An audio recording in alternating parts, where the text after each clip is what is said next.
పరిశుద్ధుడైన మా ప్రభా, మీకు స్తోత్రాలు వందనాలు చెల్లించుకుంటున్నాము. మహోన్నతుడా మా ప్రభానే యేసు, మిమ్మల్ని స్తుతిస్తూ ఉన్నామయ్యా.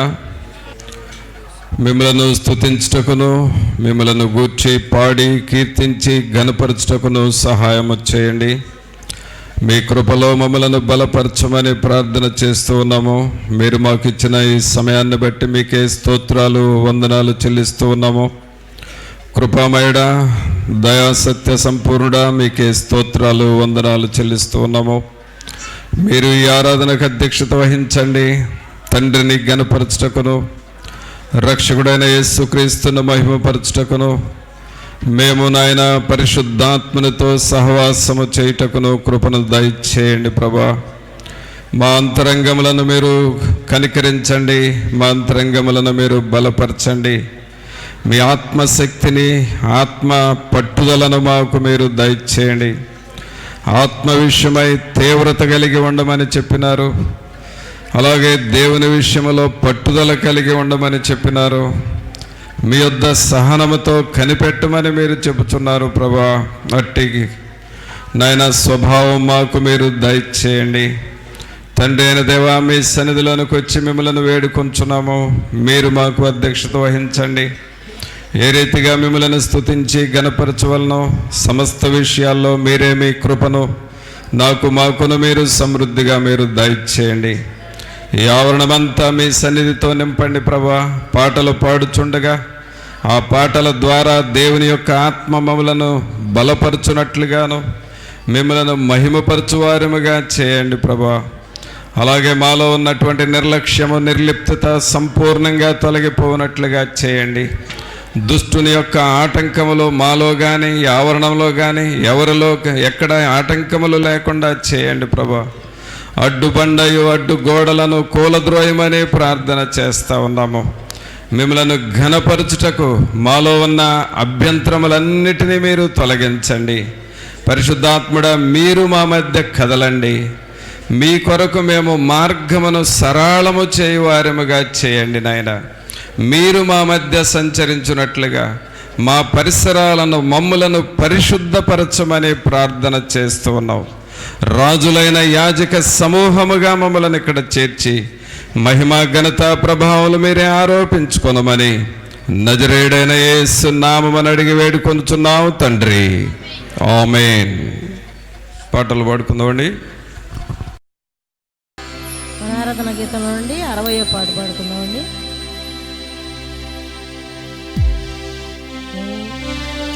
నీ పాద సన్నిధికి కృపామయా యేసయ్యా, నీ ప్రేమ కనుగొనుచు దేవానే వచ్చితిని.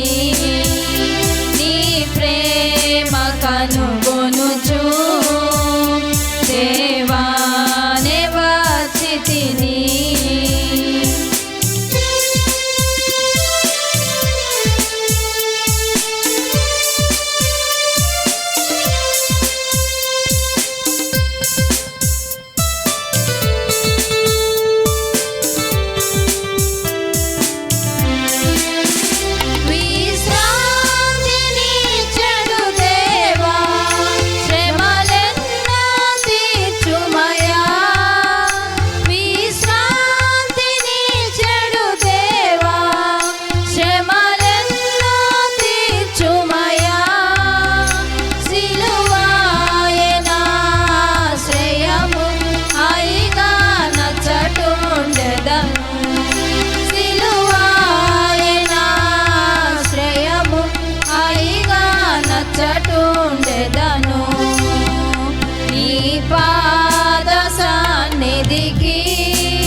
యేసయ్యా నీ పాద సన్నిధికి కృపామయా యేసయ్యా నీ ప్రేమ కనుగొనుచు దేవానే వచ్చితిని నీ ప్రేమ కనుగొనుచు దేవానే వచ్చితిని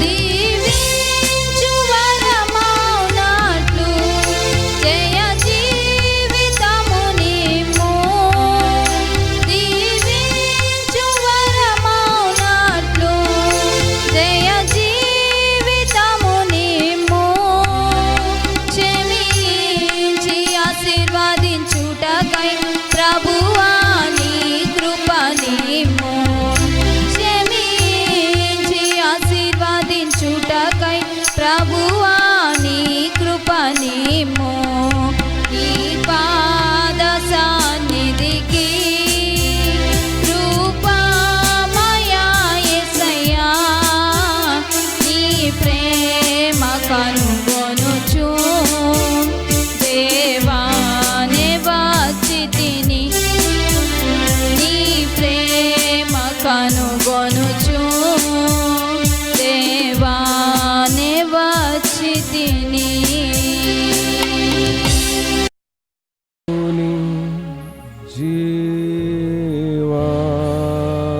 జీవాత్మాన మీదికి రమ్ము దేవుని జీవాత్మాన మీదికి రమ్ము వేరాచు వాంచు మాలాచు నింపు దేవుని జీవాత్మాన మీదికి రమ్ము.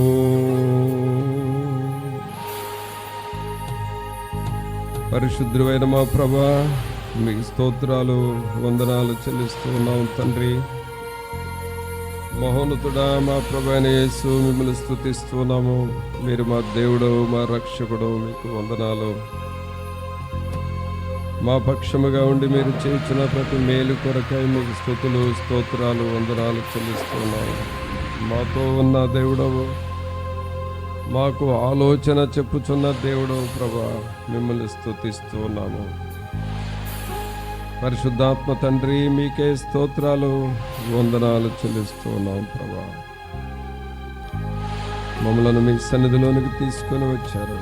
మీ వాక్యము దగ్గరకు వస్తూ ఉన్నాము. మీ వాక్యము ద్వారా మాతో మీరు మాట్లాడండి. మా ఆత్మలను బలపరచండి ప్రభా. మా ఎముకలు, మా రక్తము శుద్ధీకరణ జరుగులాగున సహాయం చేయండి. అంతరంగ పురుషుణ్ణి మీరు బలపరచండి.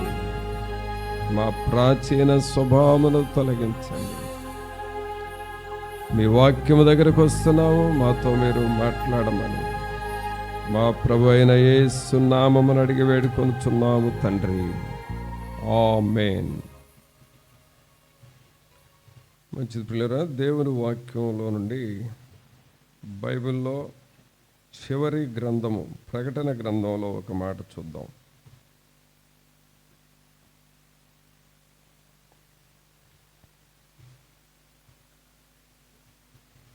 21వ అధ్యాయము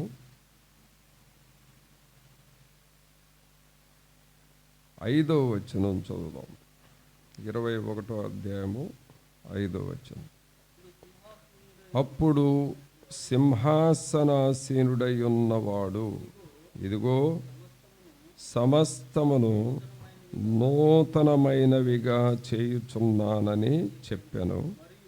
మరియు ఈ మాటలు నమ్మకమును నిజమునై ఉన్నవి గనుక రాయుమని ఆయన నాతో చెప్పుచున్నాడు. ప్రభునంతులారా, ప్రకటన గ్రంథము ఇది బైబిల్లో చివరి గ్రంథం. మరి బైబిల్లో మొత్తం ఎన్ని పుస్తకాలు ఉన్నాయి అనేది మనందరికీ తెలిసి ఉండాలి. తెలియని వారు ఒక్కరు కూడా ఉండకూడదు. ఎన్ని ఉన్నాయి చెప్పండి?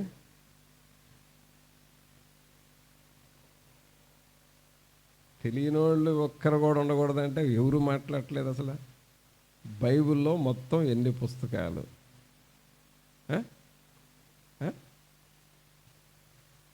మై గాడ్,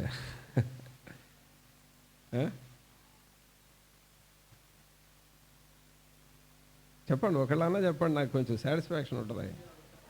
మరి ఇంతసేపు హాలిడేస్లు అన్నీ మర్చిపోతున్నారా ఏంటి? 66 గ్రంథాలు. బైబిల్లో మొత్తం ఎన్ని పుస్తకాలు? 66 గ్రంథాలు. ఈ 66 గ్రంథాల్లో ప్రియులరా, ఇప్పుడు ఈ ప్రకటన గ్రంథం అనేది 66వ గ్రంథం, చివరి పుస్తకం. ఈ చివరి పుస్తకాన్ని రాసింది ఎవరు అనంటే యోహోను. యోహోన్లో మళ్ళీ మీరు కన్ఫ్యూజ్ అవ్వద్దు. 2 యోహోన్లు ఉన్నారు, 2 ఉన్నారు. ఒకళ్ళేమో బాప్తిస్మమిచ్చు యోహోను, ఆయన జకరయ ఎలిజబెతులకు జన్మించాడు.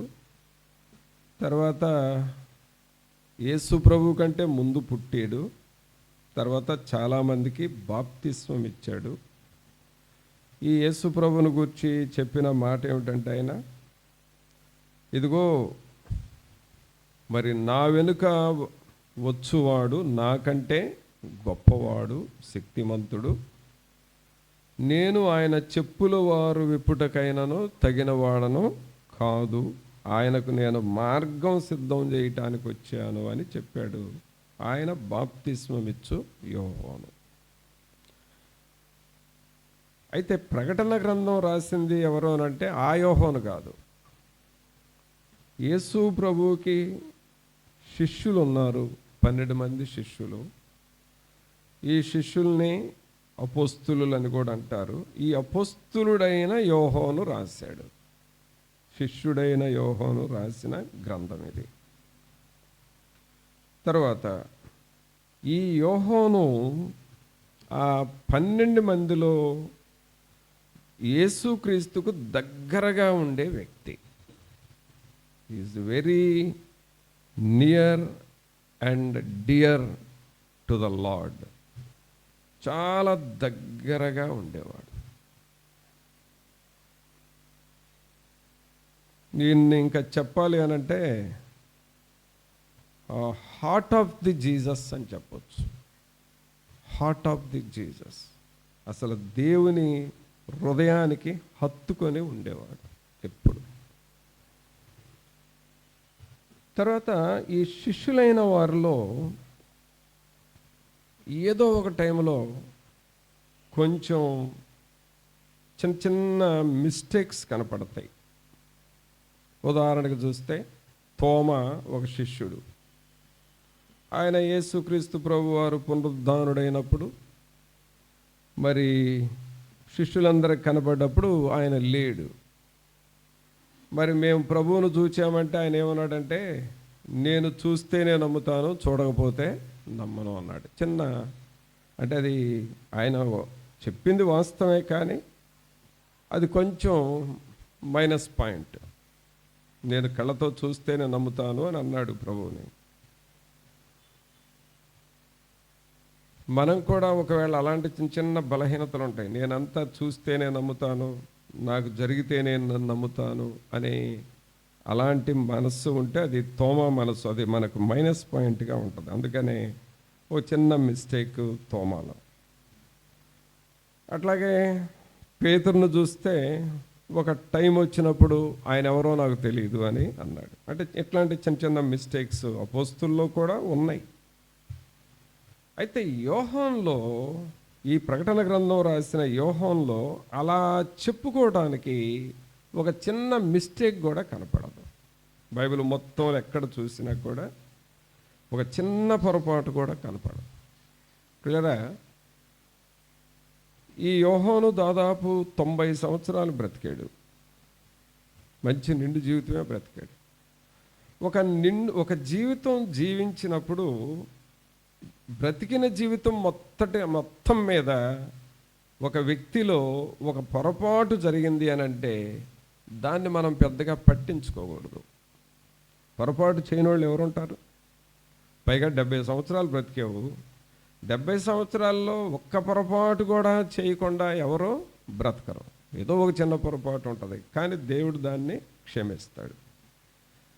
కానీ యోహానుకు వచ్చేసరికి ఒక రకంగా చెప్పాలంటే గిన్నిస్ బుక్లో ఎక్కించాల్సిన పేరు యోహాను. ఎందుకంటే జీవితంలో ఎవరైనా ఒక్క పొరపాటు అన్నా చేస్తారు, కానీ యోహాను మాత్రం ఒక్క పొరపాటు కూడా చేయలేదు.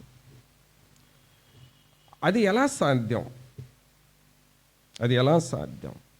ప్రతి ఒక్కరికి బాల్యకాలంలో కొన్ని పొరపాట్లు జరుగుతాయి, వాటిని రెక్టిఫై చేస్తారు పెద్దవాళ్ళు.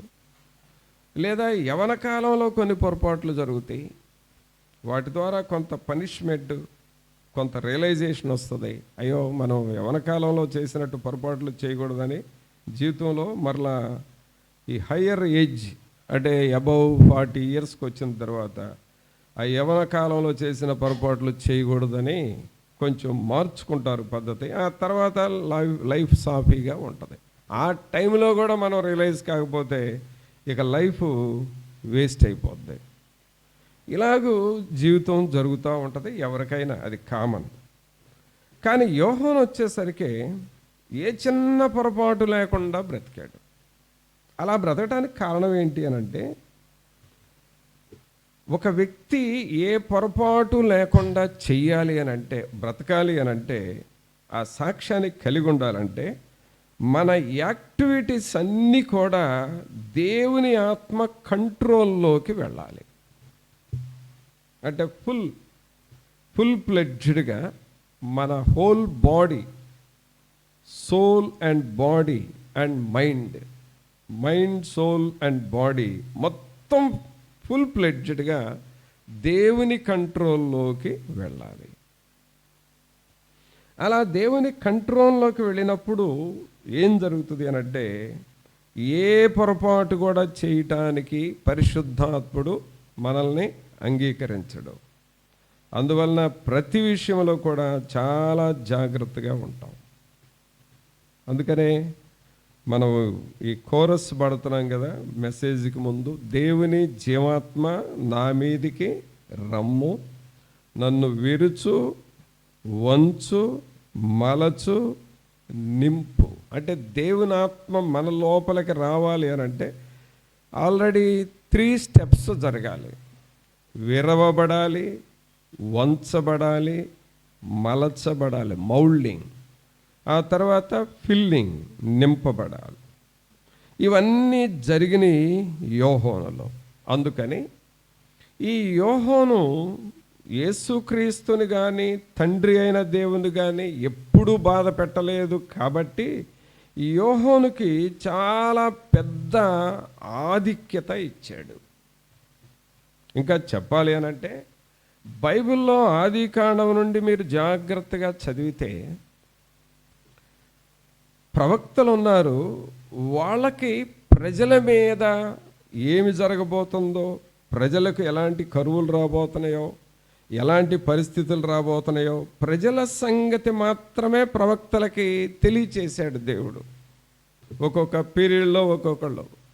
ఇర్మియా ఒక టైంలో, యెషయా ఒక టైంలో, అలాగే జకరియా ఒక టైంలో, మీకా ఒక టైంలో, ఒక్కొక్క ప్రవక్త ఒక్కొక్క టైంలో ఆ రాజులను గూర్చి ప్రజలను గూర్చి చూపించాడు, తెలియచేశాడు.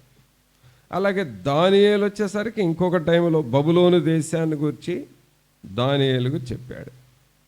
అంటే ఒక్కొక్క టైంలో ఒక్కొక్క ఈవెంట్ జరిగింది. కానీ ప్రకటన గ్రంథంకి వచ్చేసరికి, యోహాను టైంకి వచ్చేసరికి ఈయనకు చూపించిన ఈవెంట్ ఏమిటంటే సెకండ్ కమింగ్, రెండవ రాకడను గూర్చి యోహానుకు దేవుడు బాగా చూపించాడు. ఇప్పుడు 66 గ్రంథాలలో రెండవ రాకడను గూర్చి రాయబడిన గ్రంథం ప్రకటన గ్రంథం. ఈ ప్రకటన గ్రంథం అనేది ఎవరు రాశారంటే యోహాను రాశాడు, అపోస్తలుడైన యోహాను. ఈయన రాసిన ఈ గ్రంథం యొక్క పరిస్థితి ఏమిటి అనంటే, రెండవ రాకడ అనగా ఇది మనం చూస్తూ ఉన్న ప్రపంచము యొక్క ఎండ్ ఆఫ్ ది టైం, అంత్యకాలము, చివరి టైం ఇది. తర్వాత మనకు అవసరమైంది కూడా ఏమిటి అనంటే, ఈ చివరి దినాల్లో ఏం జరగబోతుందో తెలుసుకొని మనం జాగ్రత్త పడాలి, చాలా జాగ్రత్త పడాలి. కాబట్టి ఈ విషయాలు ప్రకటనలో రాశాడు. ఈ ప్రకటన గ్రంథం రాయటానికి యోహానును అలాగూ ఆత్మతో నింపి ఆయనతో ఏమంటున్నాడంటే 21వ అధ్యాయము 5వ వచనంలో, అప్పుడు సింహాసనాసీనుడై ఉన్నవాడు, ఇదిగో సమస్తమును నూతనమైనవిగా చేయుచున్నానని చెప్పాను, మరియు ఈ మాటలు నమ్మకమును నిజమునై ఉన్నవి గనుక రాయుమని ఆయన నాతో చెప్పుచున్నాడు. యోహాను అక్కడ చూసి కవిలాగా ఊహించి రాసింది ఏమీ లేదు. యోహానును దేవుడు తన ఆత్మను పరలోకానికి తీసుకొని వెళ్ళి పరలోకం అంతా చూపించాడు.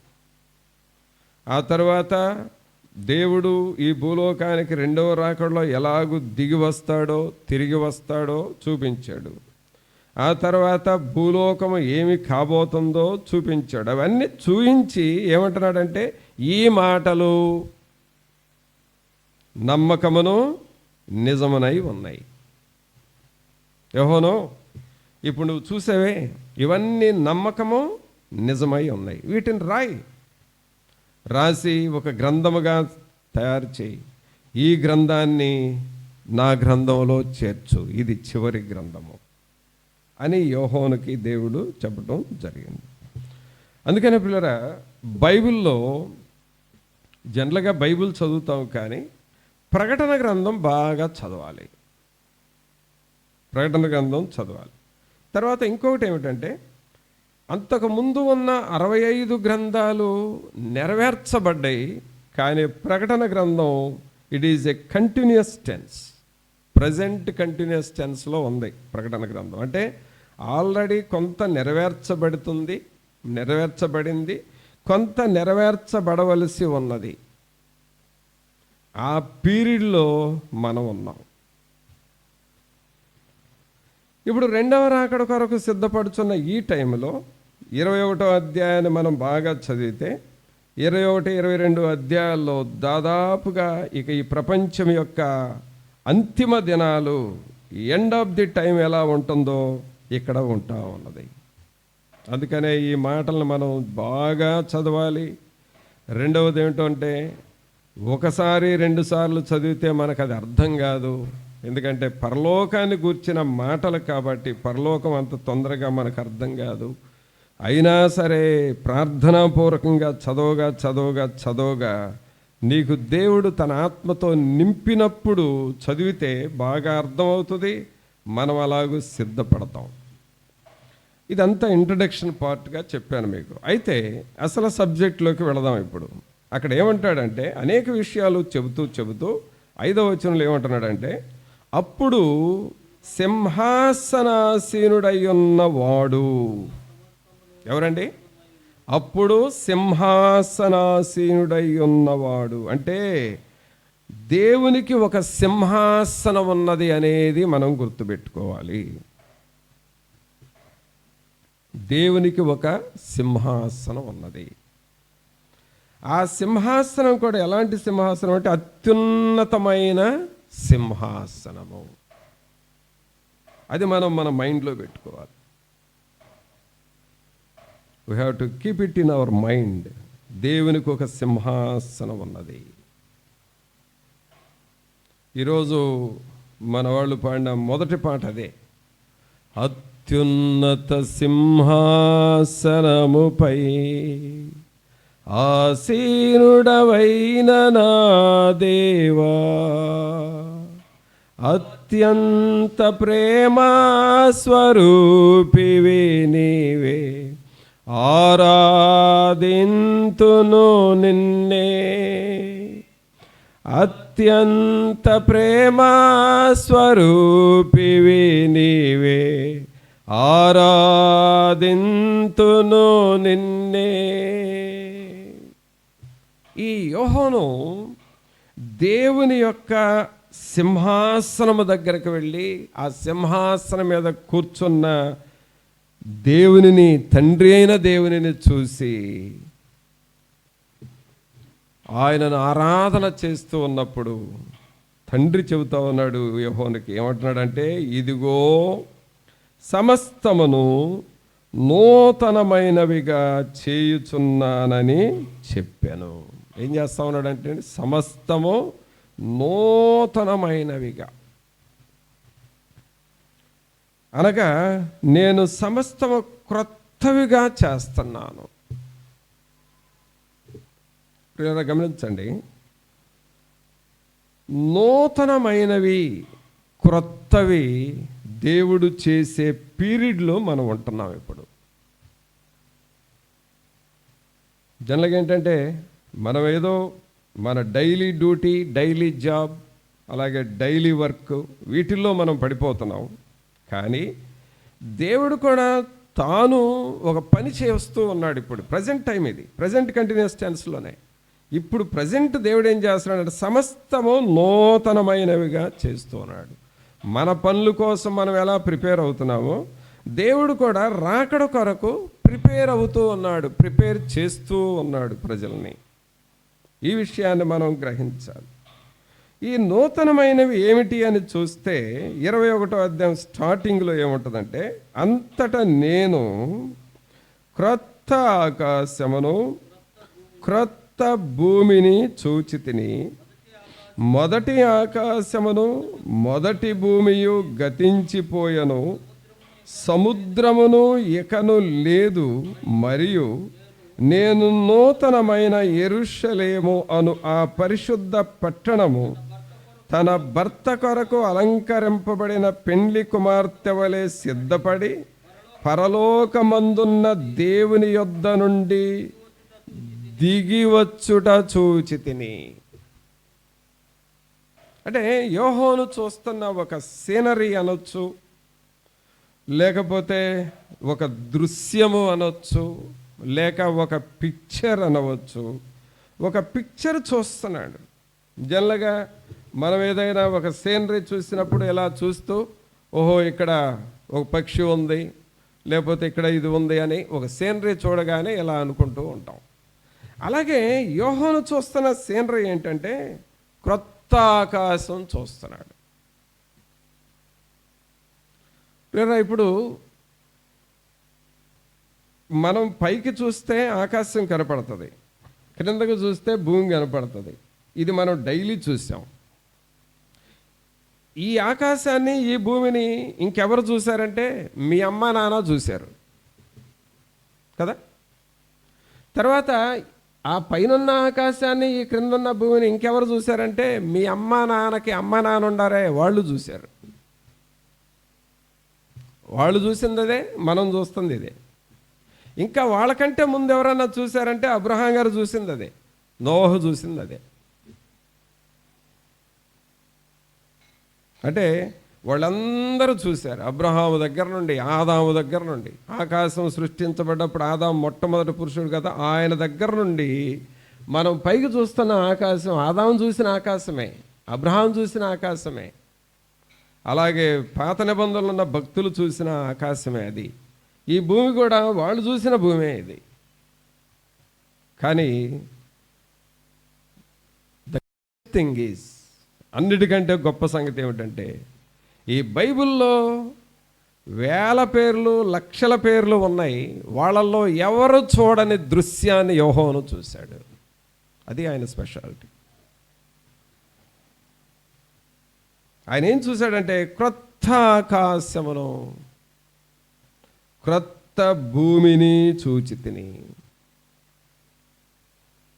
మొదటి ఆకాశము మొదటి భూమి అంటే ఆదాముల దగ్గర నుండి చూస్తూ వస్తున్నామే, మన అమ్మ నాన్న చూసారే, మనం చూస్తున్నామే, మన పిల్లలు చూస్తున్నారే, ఇది మొదటి ఆకాశం, మొదటి భూమి.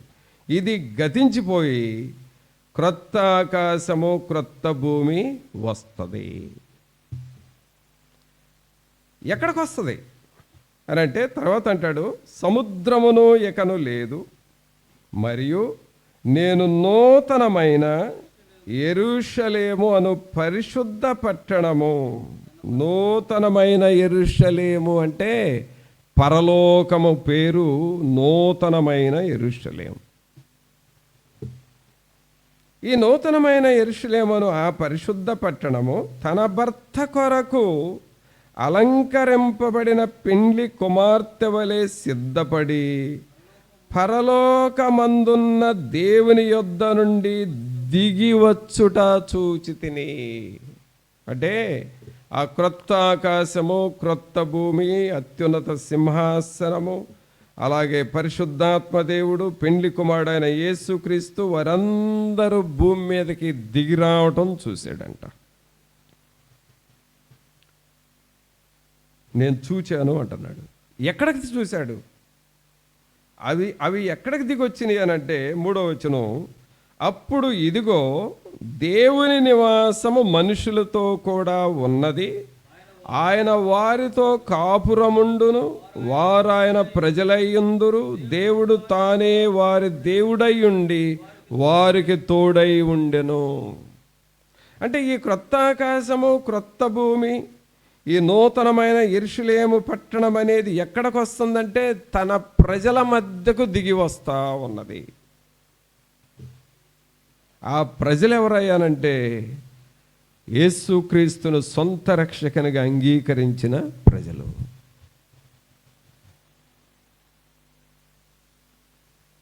ఆయనను నమ్మి నా రక్షకుడు అని ప్రభువుని ఎవరైతే స్వీకరించారో ఆ ప్రజలు.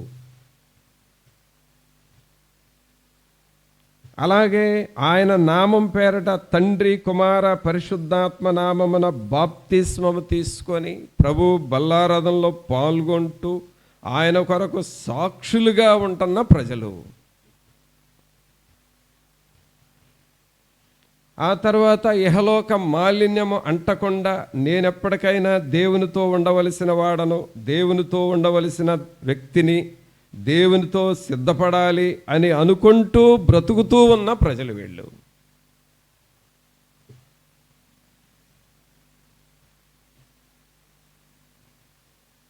అలాంటి ప్రజలు. ఇంకా చెప్పాలి అనంటే ధనవంతుడు లాజరు అనే 2 పేర్లు మనం జ్ఞాపకం చేసుకుంటే, ధనవంతుడు లోకం కోసం బ్రతికాడు, లాజరేమో ప్రభు కోసం బ్రతికాడు. అలాంటి ప్రజల కోసం ఆయన దిగి వస్తూ ఉన్నాడు.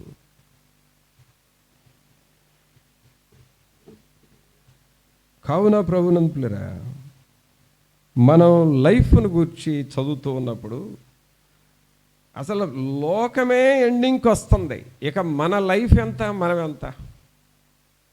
లోకమే ఆల్మోస్ట్ ఎండింగ్. నేను మొన్న ప్రభు బల్లారాధన మొదటి తేదీ ఇచ్చేటప్పుడు, అంటే క్రొత్త సంవత్సరం వచ్చినప్పుడు ఒక మాట చెప్పాను మందిరంలో. ప్రకటన గ్రంథంలో 17 అధ్యాయాలు పూర్తయిపోయినాయి. ఇప్పుడు 18వ అధ్యాయంలో మనం ఉంటున్నాము. ఇంకా 4 అధ్యాయాలు జరిగితే రెండవ రాకడ వచ్చినట్లే అని ఒక చిన్న కొటేషన్ లాగా ఒక పాయింట్ చెప్పాను నూతన సంవత్సరం బల్లారాధన ఇచ్చేటప్పుడు. అంటే ఇంకొక 4 అధ్యాయాలు గనక పూర్తయితే దేవుని రాకడ వచ్చినట్లే. అంటే end of the age, end of the time, ఆ పీరియడ్లో ఉన్నాం మనం. ఇప్పుడు ఈ యోహాను ఇవి చూసిన తర్వాత ఇవన్నీ నిజమేనా అని అనుకుంటాడేమో. ఆయన మానవుడే కదా, నిజమేనా అనుకుంటాడేమో. అందుకని దేవుడు ఏం చెప్పాడంటే ఇవి నిజమును, ఏమనుంది అక్కడ, ఈ మాటలు 5వ వచనం 21:5లో, ఈ మాటలు నమ్మకమును నిజమనై ఉన్నవి గనుక రాయుమని ఆయన నాతో చెప్పాను. అయితే ఇప్పుడు మనం చేయాల్సిన పని ఏంటి? దేవుడు మనకు ఈ నూతన సంవత్సరాన్ని ఇచ్చాడు. ఈ నూతన సంవత్సరంలో తాను ఒక నూతనమైన పని చేస్తున్నాడు. 5వ వచనం ఏం చదివాము? ఇదిగో సమస్తమును నూతనమైనవిగా చేయుచున్నానని చెప్పాను. నూతనమైనవిగా చేస్తున్నాడు. ఈ నూతనమైనవి ఏమిటి అనంటే క్రొత్త ఆకాశము, క్రొత్త భూమి, నూతనమైన యెరూషలేము అనే పట్టణము ప్రజల మధ్యకు దిగి వస్తూ ఉంది. ఆ పీరియడ్లో మనం ఉన్నాం. ఇప్పుడు మనమేం కావాలి? మన పరిస్థితి ఏంటి? పోయిన సంవత్సరం లాగానే ఈ సంవత్సరం కాలం గడుపుదామా? ఒక 40 సంవత్సరాలు రక్షణ లేకుండా ఉన్నామనుకోండి, ఇప్పుడు కూడా అలాగే రక్షణ లేకుండా ఉందామా? లేక ఇంతకుముందు మనకు వాక్యం చెప్పే అలవాటు లేదు, ఇప్పుడైనా అలవాటు చేసుకొని సువార్తను అందిద్దామా లేదా? ఇంతకుముందు దేవుని గురించి సాక్ష్యం చెప్పడం అలవాట్లేదు, ఇప్పుడైనా నువ్వు సాక్షిగా మారతావా లేదా? ఆయన నివాసము 3వ వచనంలో ఏం చదువుతున్నాం? అప్పుడు ఇదిగో దేవుని నివాసము మనుష్యులతో కూడా ఉన్నది, ఆయన వారితో కాపురముండును, వారాయన ప్రజలయ్యుందురు, దేవుడు తానే వారి దేవుడయ్యుండి వారికి తోడై ఉండును. అనగా వారాయన ప్రజలయ్యుందురు అంటే వచ్చేది క్రొత్త ఆకాశం, అవునా? వచ్చేది క్రొత్త భూమి, మన మధ్యకు వచ్చేది నూతనమైన యెరూషలేము. ఇప్పుడు అంత నూతనంగా ఉన్నప్పుడు మనం పాత ప్రజలుగా ఉంటే ఆ పట్టణంలోకి వెళ్ళం. మరి ఏ ప్రజలుగా మారాలండి మనం? మనము కూడా క్రొత్త ప్రజలుగా, నూతనమైన ప్రజలుగా మారాలి. పిల్లరా, ఈ మంచు టైంలో బాగా మంచు కదా, ఈ వాతావరణం పడంది ఎవరికి చెప్పండి? ఈ మంచు వాతావరణం పడంది ఎవరికి? ఎవరో పడదు చెప్పాలి మీరే. ఏకబు చెప్పు. ఆస్తమా ఉన్న వాళ్ళకి పడదు కదా. ఈ మంచు టైం అనేది ఆస్తమా ఉన్న వాళ్ళకి పడదు. ఇది కానీ ఆస్తమా అంటే ఈ మంచు ఎక్కువైపోయి ఇలాగ ఉంది అని అంటే ఆస్తమా ఉన్న వాళ్ళకి చాలా కష్టం. ఈ 3 నెలలు చాలా ఇబ్బంది పడతారు, బయటికి రావడానికి కూడా ఇష్టపడరు. ఒక్కొక్క సీజను ఒక్కొక్కరికి ఇబ్బందికరంగా ఉంటుంది. ఇప్పుడు అలాగే యోహాను చూసిన ఆ దృశ్యంలో, ఆ ప్రత్యక్షతలో క్రొత్త ఆకాశం వస్తుంది, క్రొత్త భూమి వస్తుంది, నూతనమైన యెరూషలేము వస్తుంది, అంత దేవుని సింహాసనం, పరిశుద్ధమైన పట్టణం, అంటే క్రొత్త వాతావరణం మనం చూస్తున్నాం. ఆ వాతావరణంలో మనం సెట్ అవుతామా? చలికాలంలో ఆస్తమా వాళ్ళు ఎలా సెట్ అవ్వట్లేదో, ఈ క్రొత్త ఆకాశం, క్రొత్త భూమి, నూతనమైన యెరూషలేము, పరిశుద్ధ పట్టణము, దేవునితో ఉన్న వాతావరణం, ఈ వాతావరణంలో పాతవారుగా మనం ఉంటే మనం సెట్ అవుతామంటారా? అవుతామా? అవ్వం. అంతే. పాతవారుగా ఉంటే మనం సెట్ అవ్వమండి. ఆస్తమా ప్రజలకి ఈ చలికాలం ఎలా పడట్లేదో, ఈ మనము కూడా పాత ప్రజలుగా ఉంటే నూతన యెరూషలేములో మనం సెట్ అవ్వలేము, ఉండలేము అసలు. ఒకవేళ దేవుడు ప్రేమతో పర్వాలేదులే ఉండండి అని అన్నా కూడా మనం అక్కడ సెట్ అవ్వలేము. అందుకనే మనం కూడా ఎలాగైపోవాలంటే నూతనమైన ప్రజలుగా మారాలి. ఒక్కసారి మనందరం చెప్పండి, మనము నూతనమైన ప్రజలుగా మారాలి. ఏ ప్రజలుగా మారాలండి? నూతనమైన ప్రజలుగా మారాలి. ఆ నూతనమైన ప్రజలు ఎలాగూ మారుతారో చూద్దాం. పేతురు రాస్తున్నాడు, మొదటి పేతురు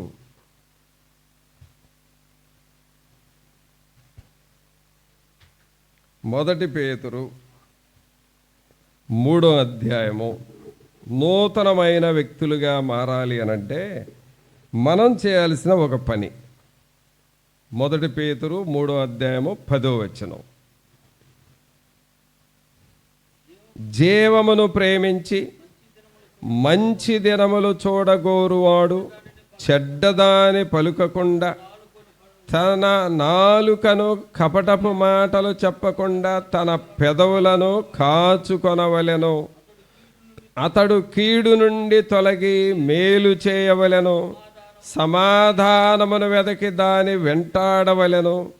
ప్రభువు కన్నులు నీతిమంతుల మీదను ఆయన చెవులు వారి ప్రార్థనల వైపునను ఉన్నవి గాని ప్రభువు ముఖము కీడు చేయు వారికి విరోధముగా ఉన్నది. పిల్లరా, ఈ 10, 11, 12 వచనాలను మనం ప్రాక్టీస్లో పెడితే నూతనమైన ప్రజలుగా మనం మారుతాము. ఆమేన్. అర్థమైందా? 10, 11, 12 చెప్పండి. 10, 11, 12 ఈ 3 వచనాలని మనం ఏం చేయాలి? ప్రాక్టీస్లో పెట్టాలి. ప్రాక్టీస్లో పెట్టాలి. ఈ మిలిటరీకి వెళ్ళిన ఒక సహోదరుడు నా చేత ప్రార్థన చేయించుకోవడానికి వచ్చినప్పుడు నేను జస్ట్ కొంచెం ఇన్ఫర్మేషన్ లాగా అడిగాను, మీ ప్రోగ్రామ్స్, డైలీ ప్రోగ్రామ్స్ ఎలా ఉంటాయి అని. ఆల్రెడీ చేస్తున్నాడు, ఒక 15-17 సంవత్సరాల నుండి చేస్తున్నాడు. ఈ మధ్యలో నన్ను కలిసినప్పుడు మీ డైలీ ప్రోగ్రామ్స్ ఎలా ఉంటాయి అని అడిగాను. అడిగితే తను ఏం చెప్పాడో తెలుసా? అన్నా, ఇక్కడే మంచు అన్నా, ఇది మాకు పడే మంచు ఈ అంటే నడిచే రోడ్డు కనపడదు, బెత్తడెత్తున మంచు ఉంటుందన్నా అని అన్నాడు. అంటే దాన్ని బట్టి ఎంత చలో చూడండి. బెత్తడెత్తు మంచు పడి ఉంటుంది మేము నడిచే రోడ్ల మీద. తర్వాత ఏమన్నాడంటే 5 కేజీల ఒక స్టోన్ ఉంటుందంట. స్టోన్, ఒక రాయి, అలాంటివి 2 రాళ్ళు ఇస్తారంట. ఆ 2 రాళ్ళు షూలాగా పాదాలకు కట్టుకోవాలంట.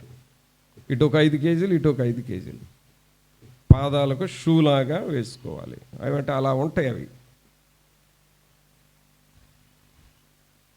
తెల్లవారుజామున 4 గంటలకు లేచి పరిగెత్తాలన్నా, రన్నింగ్ చేయాలి. దానికి ఏదో ఒక పదాన్ని వాడాడు, స్కైపింగ్ ఏదో అన్నాడు రన్నింగ్ని, ఆయన భాషలో, అంటే మిలిటరీ భాషలో స్కైపింగ్ ఏదో పదాన్ని వాడాడు. అలా చేయాలి మేము, స్కిప్పింగ్ అలాంటిది ఏదో ఒక పదం వాడాడు. ఆ 4 to 5 ఆ 4 గంటల టైంలో 1 నిమిషం లేటుగా వచ్చినా మాకు పనిష్మెంట్ ఉంటుంది. వాకింగ్ చేయాలి. ఆ విపరీతమైన మంచు పడే టైంలో మా బాడీలో నుండి చెమటలు కక్కుతూ ఉంటాయి అని చెప్పాడు. అంటే ఆ డ్యూటీ చేయాలంటే ఖచ్చితంగా చేయాల్సింది అంతే, లేకపోతే వాళ్ళు అన్ఫిట్గా ఇంటికి పంపించేస్తారు. దేనికోసం అంటే ఆ మిలిటరీలో జాబ్ కంటిన్యూ అవ్వాలంటే ఈ పనిని చేస్తూ ఉండాలి. మనల్ని దేవుడు తను ఉండే పట్టణంలోనికి, తను ఉండే రాజ్యంలోనికి, శాశ్వతము దేవునితో ఉండే, దేవదూతలతో ఉండే ఆ పరలోక రాజ్యంలోనికి మనల్ని తీసుకోవడం కోసం మనల్ని నూతన ప్రజలుగా చేస్తూ ఉన్నాడు ప్రభు. నూతనమైన వారిగా మనం మారుతూ ఉండాలి. ఈ నూతనమైన వారిగా ఎలాగ మారుతాం? ఈ మిలిటరీ వ్యక్తి మరి ఆ కాళ్లకు బరువైన రాళ్ళు కట్టుకొని మంచులో పరుగులెత్తుతున్నట్లుగా అంత కష్టపడమట్లేదు మనల్ని దేవుడు. పరలోకానికి తీసుకోవడానికి మనల్ని అంత కష్టపడమని ఎక్కడ లేదు బైబిల్లో. సింపుల్గా చెబుతా ఉన్నాడు, మీరు నా రాజ్యంలోనికి అర్హులు కావాలంటే ఇదిగో 1 పేతురు 3వ అధ్యాయము 10, 11, 12 వచనాల ప్రకారం చేయండి. ఇప్పుడు అందరు చదవండి ఈ మాటలు. జీవమును ప్రేమించి, ఏం ప్రేమించాలండి? జీవము అంటే ఏమిటంటే దేవుని వాక్యాన్ని ప్రేమించండి, దేవుని సన్నిధిని ప్రేమించండి. తర్వాత మంచి దినములు చూడగోరువాడు చెడ్డదాని పలుకకుండా తన నాలుకను, చెడ్డ వాటిని మీరు నోటితో మాట్లాడొద్దు. తర్వాత కపటపు మాటలు చెప్పకుండా తన పెదవులను కాచుకొనవాలి. కపటపు మాటలు అంటే ఒకరిది ఒకరికి చెప్పి తగాదాలు పెట్టే బుద్ధి, లేక కలహాలు పెట్టే మనస్సు, అలాగే కీడు చేసే మనసు. ఆ కపటపు మాటలు చెప్పకుండా పెదవుల్ని కాచుకోండి. తర్వాత ఏమంటున్నాడు? అతడు కీడు నుండి తొలగి మేలు చేయాలి. కీడు చేసే మనస్సు నీకుంటే తీసివేసుకొని వాళ్ళకి నువ్వు మేలు చేయి. సమాధానం వెతికి దాన్ని వెంటాడము, అంటే ఎవరితో నీకు సమాధానం లేదో వారితో సమాధానపడు. ప్రభు కన్నులు నీతిమంతుల మీదను ఆయన చెవులు వారి ప్రార్థనల వైపునను ఉన్నవి, కానీ ప్రభు ముఖము కీడు చేయు వారికి విరోధముగా ఉన్నది. కాబట్టి కీడు చేసే మనసు తీసివేసి, ప్రభు కన్నులు నా మీద ఉన్నాయి, నా చెవులు, ఆయన చెవులు నా ప్రార్థనల వైపు ఉన్నవనే గ్రహింపుతో నీవు బ్రతుకు. ఇది ఒక ట్రైనింగ్ సెంటర్. దేనికి?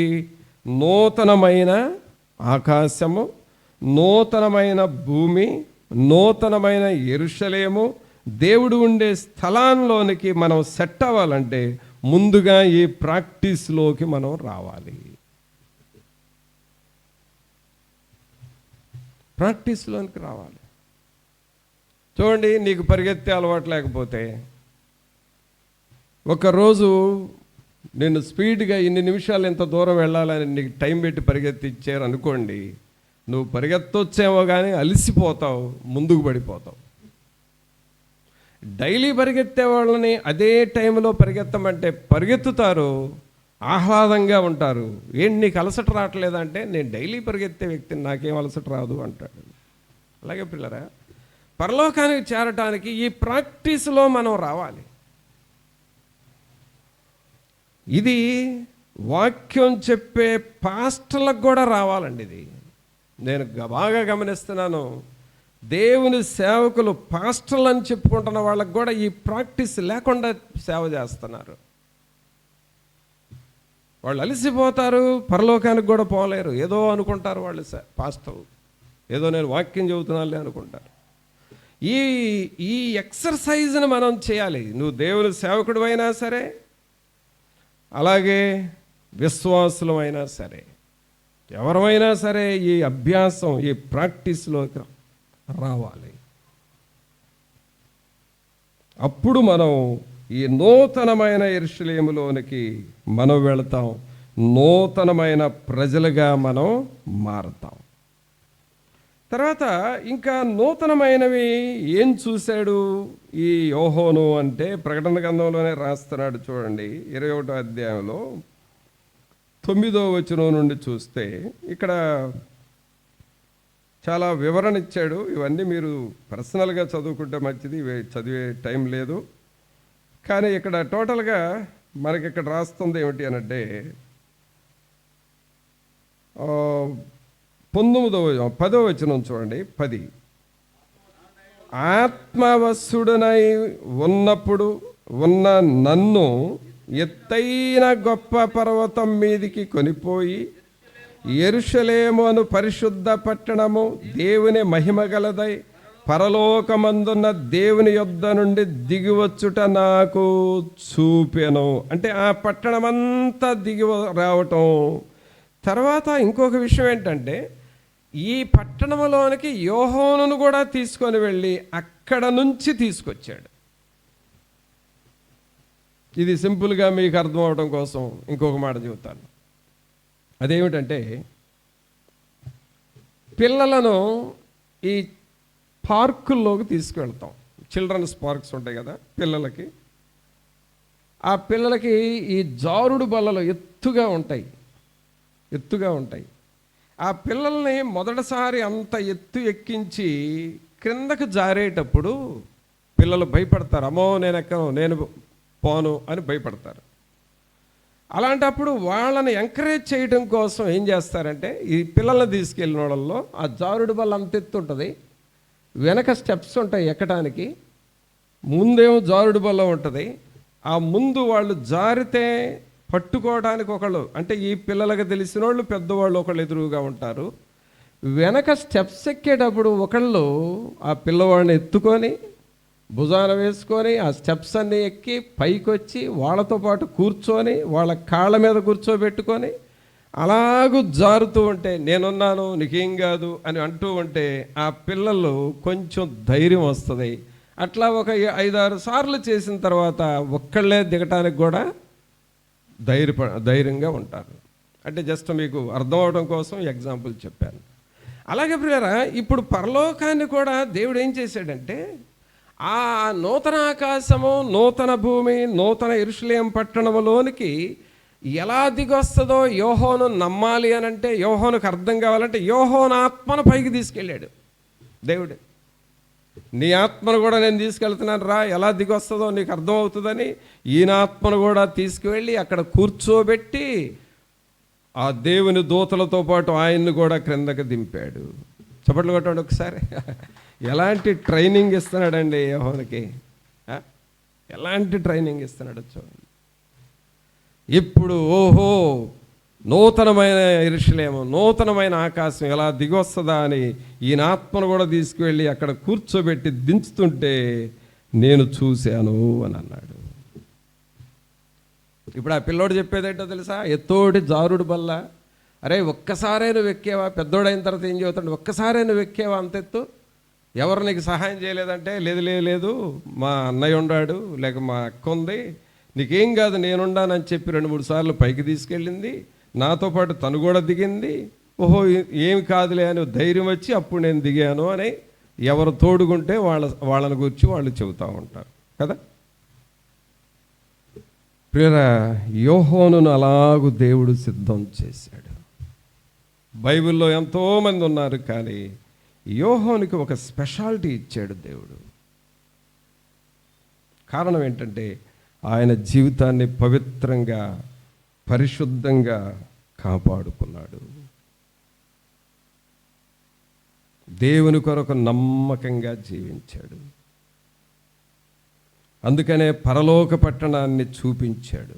ఇప్పుడు ఈ యోహోన్ అంటున్నాడు, ఈ యోహోన్ అంటే ఎవరో కాదండి, మన తరములో ఉన్న వ్యక్తే. ఈ యోహోన్ అంటే ఎవరో కాదు, క్రొత్త నిబంధనలో ఉన్న వ్యక్తి. ఇప్పుడు మనం కూడా క్రొత్త నిబంధనలో ఉన్నాం, యోహోను కూడా క్రొత్త నిబంధనలో ఉన్నాడు.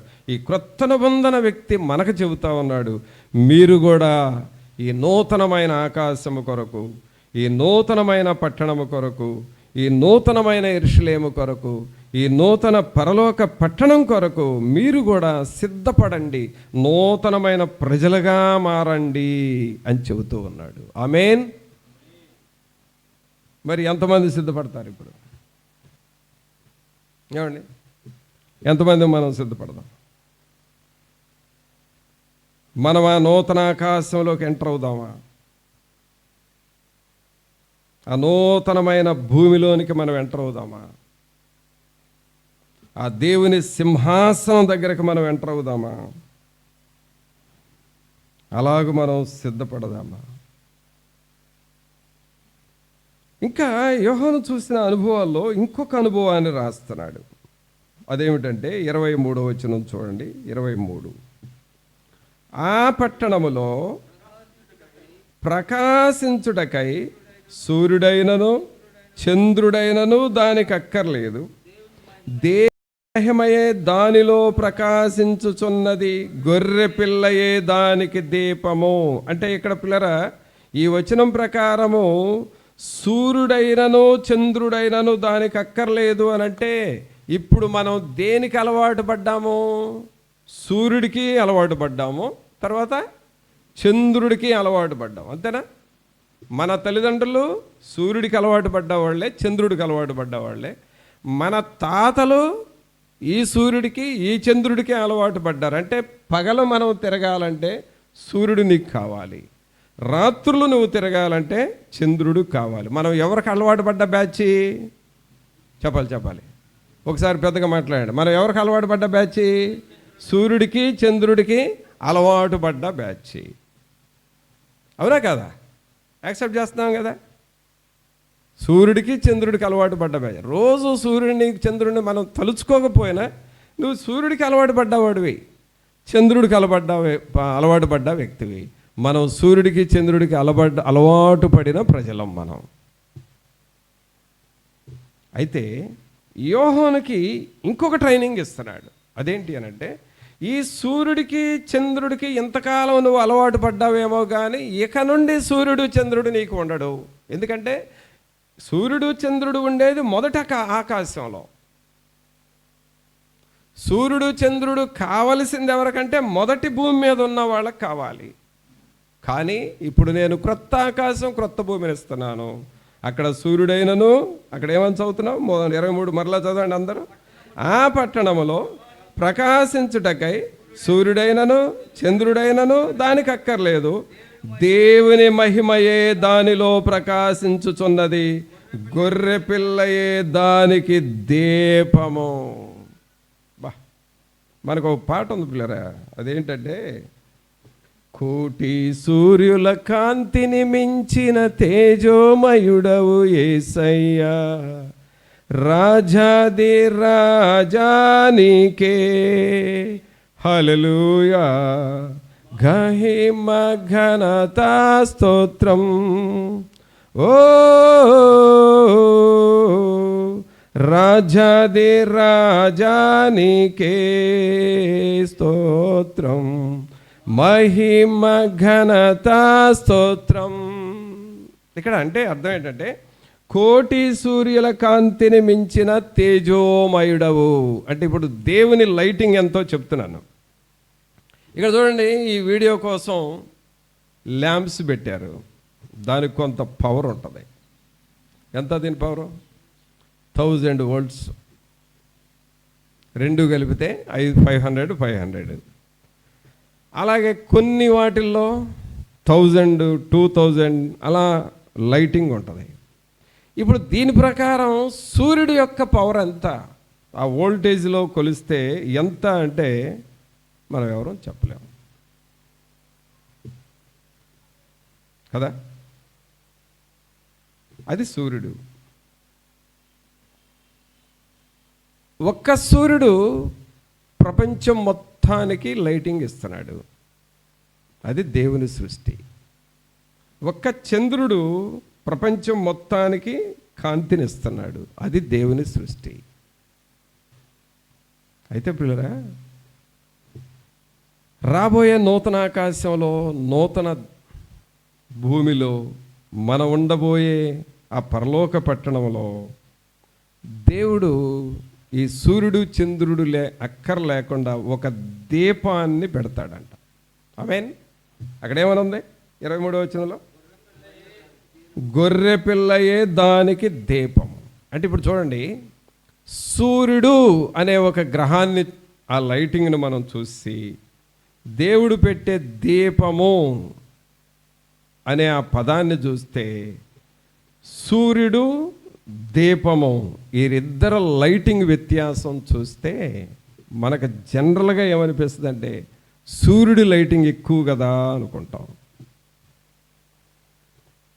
కానీ దేవుని దీపము సూర్యుడి కంటే పెద్దది.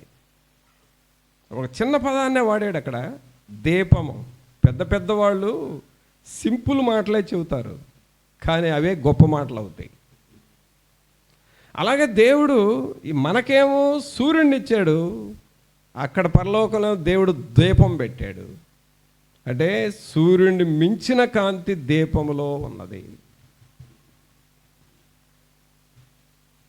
ఇంకా దీన్ని మీకు అర్థం అవడం కోసం ఎలా చెప్పాలి అంటే, ఒక దీపము కాంతి సూర్యుని కాంతి కంటే కూడా పెద్దది. తర్వాత ఈ సూర్యుని చేసిన దేవుడు, ఈ చంద్రుని చేసిన దేవుడు గొప్పవాడు అనుకుంటే, ఆ తర్వాత ఒక దీపాన్ని చేసి ఆ దీపపు కాంతితో ప్రపంచం మొత్తానికి లైటింగ్ ఇస్తున్నాడు. ఆయన ఇంకా గొప్పవాడు. అవి మనం చూడటం కోసం మనం నూతనమైన ప్రజలుగా మారాలి. అక్కడ ఎవరు దీపం అనంటే 23వ వచనంలో, ఆ పట్టణములో ప్రకాశించుటకై సూర్యుడైనను చంద్రుడైనను దానికి అక్కర్లేదు, దేవుని మహిమయే దానిలో ప్రకాశించుచున్నది, గొర్రె పిల్లయే దానికి దీపము. కావున దేవుని కార్యాలు అంటే ఈ దీపము కూడా క్రొత్త దీపము, న్యూ లైట్, క్రొత్త దీపం. ఇప్పుడు క్రొత్త ఆకాశాన్ని గురించి మనం విన్నాం, క్రొత్త భూమిని గురించి మనం విన్నాం, అలాగే నూతనమైన యెరూషలేమును గురించి మనం విన్నాం, అలాగే క్రొత్త దీపాన్ని గురించి మనం విన్నాం. ఈ నూతనమైనవి, అందుకనే అక్కడ 21వ అధ్యాయం 5వ వచనం ఏం చదివామంటే, ఇదిగో సమస్తమును నూతనమైనవిగా చేయుచున్నానని చెప్పాను. ఇప్పుడు ఈ నూతనమైనవన్నీ మనం చూస్తున్నాం. ఇవన్నీ మనం అనుభవించాలి అని అంటే నూతనమైన ప్రజలుగా మనం మారాలి. ఎలా మారాలండి? నూతనమైన ప్రజలు. ఈ నూతనమైన ప్రజలు చేసే మరొక పని చేసి నేను ముగిస్తాను. చూసుకుందాం. 22వ అధ్యాయం 4వ వచనంలో చూడండి. 22వ అధ్యాయం 4వ వచనం, ఆయన దాసులు ఆయనను సేవించుచు ఆయన ముఖదర్శనము చేయుచుందురు, ఆయన నామము వారి నొసళ్ళ యందు ఉండును. అంటే మనం ఎల్లప్పుడూ ఆయన ముఖదర్శనం చేసుకుంటూ ఉంటాము. ప్రభుని దర్శన ప్రభుని దర్శన మొంది సేవ చేయుము దేవునికి. ప్రభుని దర్శన ప్రభుని దర్శన మొంది సేవ చేయుము దేవునికి. ఈ నూతనమైన వాటిలోకి మనం వెళ్ళాలి అని అంటే దేవుని ముఖ దర్శనము చేస్తూ ఉండాలి. ఈ నూతన సంవత్సరంలో మనము కూడా ప్రతిదినము ప్రభు ముఖ దర్శనం చేస్తూ, ప్రభు దగ్గర ప్రార్థన చేస్తూ, మన జీవితాలని మార్చుకుంటూ, నూతనమైన ప్రజలుగా మమ్మల్ని తీర్చిదిద్దండి ప్రభు అని అడుగుతూ మనం ఈ నూతన సంవత్సరంలో ముందుకు వెళ్ళినప్పుడు ఆయన సమస్తము నూతనమైనవిగా చేస్తారు. మరి ఎలాగ మనం సిద్ధపడదామా? ఈ అనుభవాలు యోహోనుకి ఇచ్చాడు, యోహోను చూశాడు, అనుభవించాడు. అందుకనే ఈ మాటలు నమ్మకమును నిజమునై ఉన్నవి అని అన్నాడు. కావున ప్రభునంతులేరా, మనము ఈ ప్రకటన గ్రంథము నెరవేర్పు దినాల్లో ఉన్నాం. వీటి కొరకు మనం సిద్ధపడాలి అని అంటే ఆయన ముఖదర్శనం చేస్తూ మనం ముందుకు సాగాలి. ప్రార్థన చేసుకుందాం. ఒక నిమిషం మన హృదయాలను మనం పరీక్షించుకుంటూ, పరిశుద్ధాత్మ దేవుడు మనతో ఉండి మనల్ని నడిపించాలి అని. ప్రభా, మేమంతా ఇవి చేయవలసిన పనులు ఉన్నాయి కదా మా ముందు, ఇవి మేము చేయవలసిన పనులయ్యా. వీటి కొరకు మేము సిద్ధపడాలని కూడా మీరు హెచ్చరిస్తూ ఉన్నారు. అట్టివారిగా మమ్మలను చేయండి, సిద్ధపరచండి. ఈ ప్రకటన గ్రంథము మేము అర్థము చేసుకొని వాటి ప్రకారము చేయవలసిన గ్రంథముగా ఉన్నదయ్యా మా ముందు. ప్రభా, మాకు సరైన లోతైన గ్రహింపును మీరు దయచేయండి నాయన. ప్రభా, నూతనమైన ప్రజలుగా, నూతన ఆకాశము కొరకు, నూతన భూమి కొరకు, నూతన యెరూషలేము కొరకు మమ్మల్ని సిద్ధము చేయండి నాయన. యోహోనుకు మీ ప్రత్యక్షతనిచ్చి ఇవన్నీ చూపించారు కదా, ఇవి నమ్మకమును నిజమునై ఉన్నవి అని చెప్పారు కదా ప్రభా. తన ఆత్మను కూడా మీరు అక్కడికి తీసుకొని వెళ్ళి చూపించారు కదా. కావున ప్రభా, మేము వీటిని విశ్వసిస్తూ ముందుకు సాగేడి వారిగా చేయండి అని మనం ప్రభువుని అడుగుదామా? పరిశుద్ధుడైన మా ప్రభా, మీకు స్తోత్రాలు, వందనాలు చెల్లిస్తూ ఉన్నాము. మహోన్నతుడా, మహాగణుడా, మా ప్రభువైన యేసు, మిమ్మల్ని స్తుతిస్తున్నామయ్యా. ఈ వింటున్న వాక్యాలు నిజముగా మా జీవితాల్ని సంపూర్ణంగా మార్చవలసి ఉంటా ఉన్నది కదా. నూతనమైన ప్రజలుగా మేము మారాలి కదా ప్రభా, నూతనమైన ప్రజలుగా మారాలి. దేవుని వాక్యానుసారమైన వ్యక్తులుగా మేము మారాలి ప్రభువా. ఇది ఎవరు గ్రహించి వారి జీవితాలు మార్చుకుంటారో వారు మాత్రమే ఈ నూతనమైన యెరూషలేములో జీవించడానికి అర్హత పొందుతారు కదా ప్రభా. ఆ వాతావరణానికి మేము సెట్ అవ్వాలి అనంటే ఇప్పటి నుండే వాక్యానుసారముగా జీవించడం మేము ప్రాక్టీస్లోనికి తెచ్చుకోవాలి. ఈ నూతనమైన యెరూషలేము మా మధ్య దిగి వచ్చుచున్నప్పుడు నూతనమైన ప్రజలుగా మేము మారటానికి మీ ముఖ దర్శనము చేస్తూ ముందుకు సాగాలి ప్రభా. ఈ నూతన సంవత్సరములో ప్రతిరోజు మీ ముఖ దర్శనము మేము చేస్తూ ముందుకు సాగాలి. అట్టి నూతనమైన మనస్సు, నూతనమైన నిర్ణయాలు, నూతనమైన ప్రార్థన, నూతనమైన జీవితము మాకు దయచేయండి. మేము నూతన ప్రజలుగా మారాలి ప్రభా. సమస్తము నేను నూతనమైనవిగా చేయుచున్నానని చెప్పారు కదా, అట్టి వారిగా మమ్మలను చేయండి. ఈ బిడ్డలందరినీ అలాగూ చేయమని నజరేయుడైన యేసు నామమున అడిగి వేడుకొనుచున్నాము తండ్రి, ఆమేన్. మన తండ్రి అయిన దేవుని ప్రేమ, కుమారుని కృప, పరిశుద్ధాత్మని యొక్క సన్నిధి అయిన సహవాసం ఇప్పుడు నెల్లప్పుడూ మనందరికీ తోడుగా ఉండి సహాయము చేయను గాక. ఆమేన్.